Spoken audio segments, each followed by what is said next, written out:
I met my husband when I was in college. We fell in love almost immediately and have been together ever since. He is my best friend, my confidant, and my partner in everything. We have been through a lot together, and I know that we can get through anything. But there's one person who has always been a thorn in our side, my mother in law. She's always been overbearing and controlling. But since we announced our engagement, she's taken it to a whole new level. It's like she thinks she's entitled to be involved in every aspect of our wedding planning. And when we don't agree with her, she tries to sabotage everything. My father in law, on the other hand, has always been kind and supportive. He's always been a calming influence on his wife and tries to reason with her when she gets out of hand. He's always been there for us, and we're grateful to have him in our lives. But unfortunately, he doesn't seem to have much control over his wife's actions. It's been a real struggle dealing with my mother in law's behavior, but I'm determined not to let her ruin our special day. As we got closer to my wedding, I couldn't help but feel like something was off. I had this gut feeling that she was up to something more sinister than just trying to ruin my big day. I decided to keep an even closer eye on her, and that's when I caught her red handed. One day, I decided to pay my in laws a surprise visit. As soon as I entered the house, I heard strange noises coming from the upstairs bedroom. Curious, I slowly made my way up the stairs and down the hallway, trying to make as little noise as possible. The closer I got to the bedroom, the louder the noises became. My heart was racing with anticipation as I pushed the door open and saw my mother in law in bed with another man. I was completely stunned and couldn't believe what I was seeing. My mother in law had been cheating on my father in law this whole time, and I had just caught her in the act. She quickly tried to cover herself with the sheets and begged me not to tell anyone, but I was beyond angry and hurt. She said that it wasn't what it looked like and that I was misunderstanding the situation. But I knew exactly what was going on. I confronted her about it and she got defensive. She tried to make excuses and blame her husband for neglecting her needs. But when I refused to accept her lies and demanded an explanation, she became defensive and hostile. She accused me of being nosy and told me to mind my own business. And then, before I could even process what was happening, she kicked me out of the house, warning me that nobody would believe me even if I tried to tell the truth. I couldn't believe the audacity of this woman. Not only had she been trying to ruin my wedding, but she had also been cheating on her husband, and now she was threatening me. I knew I had to do something about it, but I didn't know where to start. It was a terrible feeling, being tossed out like a common criminal, but I wouldn't let her scare me into silence. I knew that I had to find out more about this affair. I started to do some investigating and track down the guy who my mother in law was cheating with. It wasn't easy, but I managed to get some information from her social media profiles, and I eventually found him and managed to get his phone number. I called him up and confronted him about the affair. He was surprised to hear from me, but he didn't deny anything. In fact, he told me that he and my mother in law had been seeing each other for 8 months. I was shocked and disgusted. I couldn't believe that my mother in law would do something like this, especially for such a long time. I hung up the phone feeling angry and hurt, but at the same time, I felt like I had some sort of power now that I knew the truth. I knew that my mother in law had been lying to everybody, and I wasn't going to let her get away with it.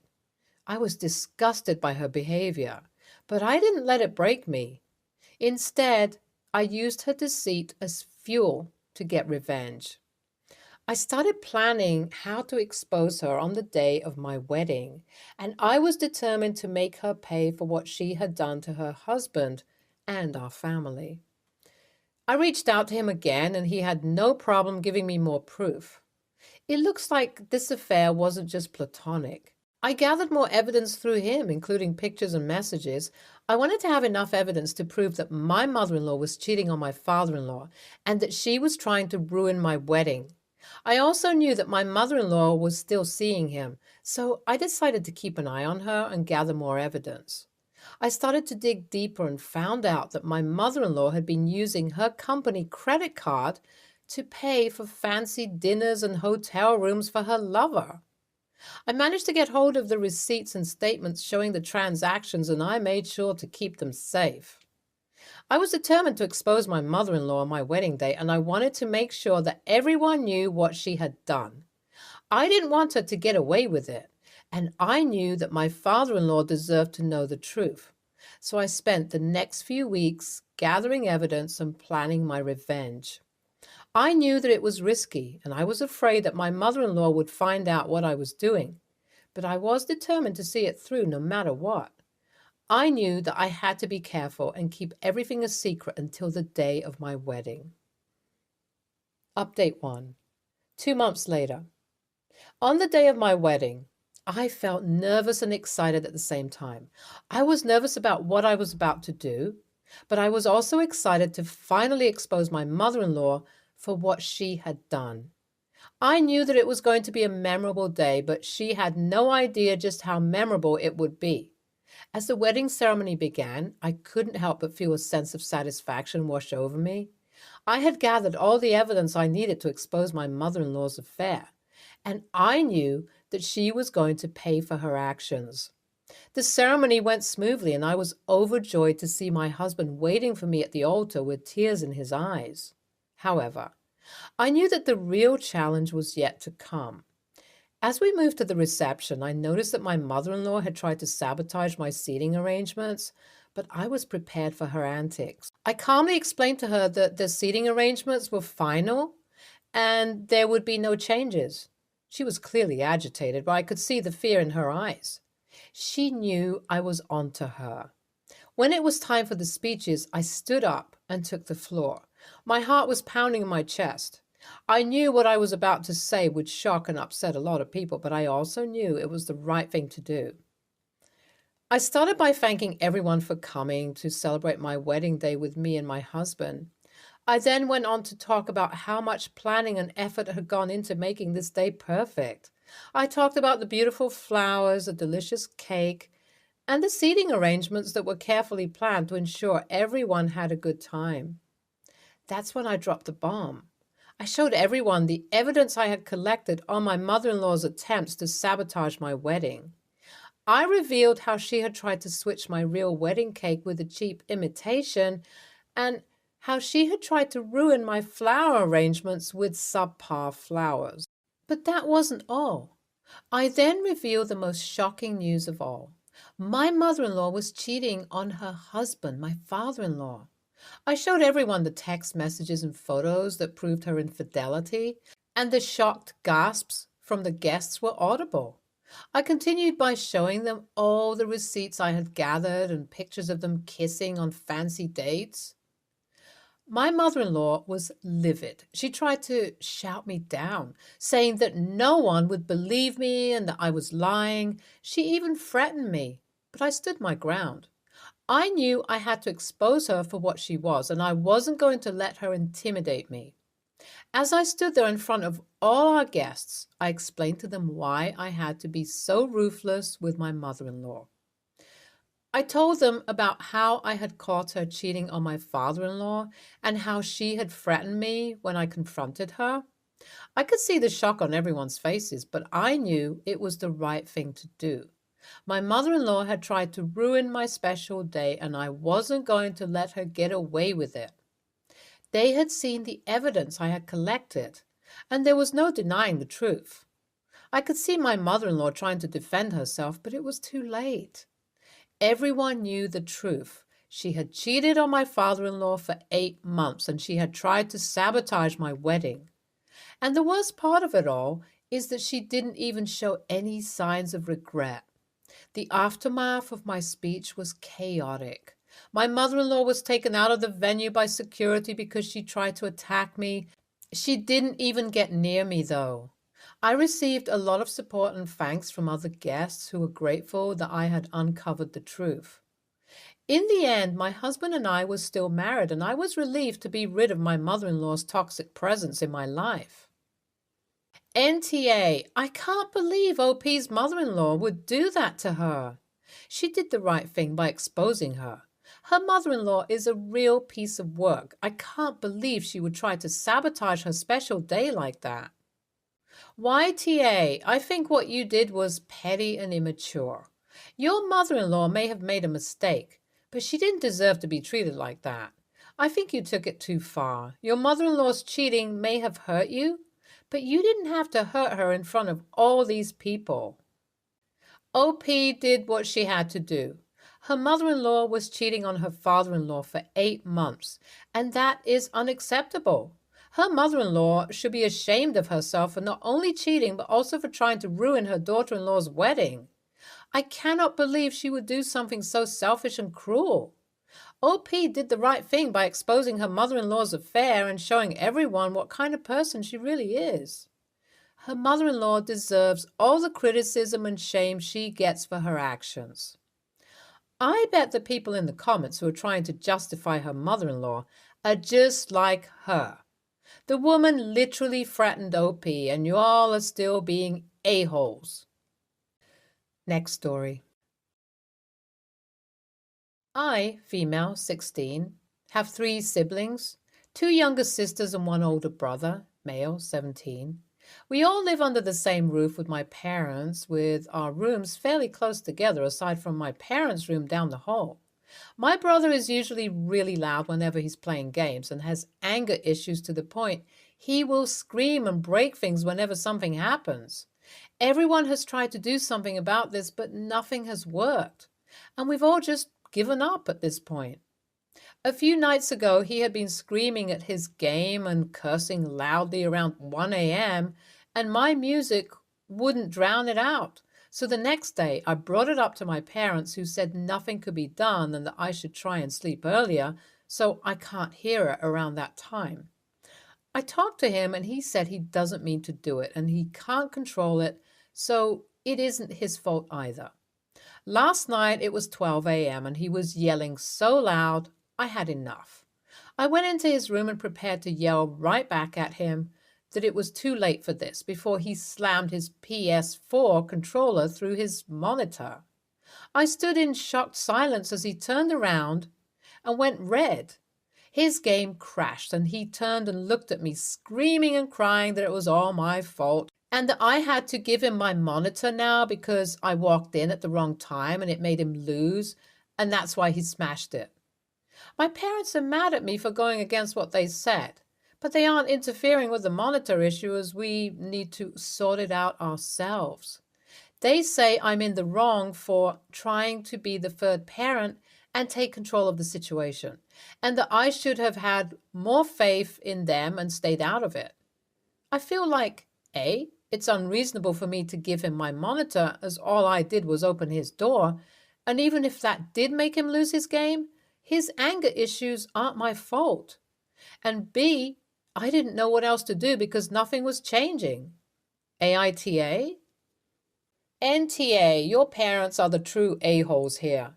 Their stance of ignore it and it will go away is just plain shitty parenting. You weren't being a third parent by going to address your brother's behavior. You were being the only parent in that house. The fact that your brother actually believes that it isn't his fault that he is having what are essentially rage tantrums is proof of just how shitty your parents are. If he truly cannot control his outbursts, they need to get him help. Telling everyone to ignore the fact that this kid needs some sort of medical intervention is just plain child neglect on their part. If you have access to some sort of counseling programs through school or even a community outreach group, I would suggest you take advantage. You definitely need to be able to talk to a reasonable adult who can help you navigate this until you can get out of that house. I'm sorry that your parents are so shitty and aren't doing their job, but you are in no way to blame for any of this. You don't owe your brother a monitor, but I would be very careful about keeping your room locked. Since your parents don't believe in actually parenting, I'm sure if he breaks or steals your monitor, they won't do anything about it. They will most likely tell you to sort it out yourselves again. Seriously, though, your parents suck. And you can tell them a stranger on the internet said that. NTA, your brother needs to see a psychologist or therapist. Getting so angry at a game that you break things and throw tantrums at almost 18 years old isn't healthy. You didn't do anything. He's the one screaming at late hours of the night, keeping people up. He can game in the morning when he isn't disturbing people. It sounds like your parents are taking his side, brushing away his behavior because they don't want to deal with it anymore.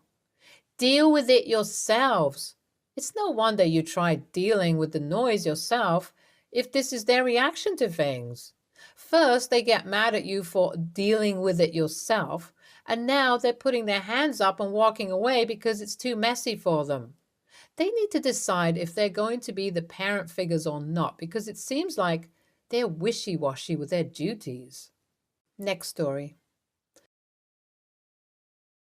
I, 20, have an 8-month-old daughter. It's just me and her because her dad didn't want anything to do with her. Fine by me. Currently, I have zero interest in dating. My dad wasn't exactly an active participant in my upbringing. He met my stepmother when I was 10, and they've since had 2 brothers, one being only 2 months older than my daughter. I moved in with him because my mother couldn't handle a baby in the house. I'm currently doing my L3 apprenticeship in childcare. I work 35-hour weeks, not long, but one of the settings is an hour walk, plus nearly hour bus ride. I don't mean one or the other, so total nearly 2 hours. The other is an hour bus. I'm out usually 6:30 a.m. till 7 p.m. I pay rent, cook for everyone, and do chores. I pay my stepmother to babysit for me as she's a stay-at-home mom. However, in 2 months, my daughter will be able to start the nursery I work in.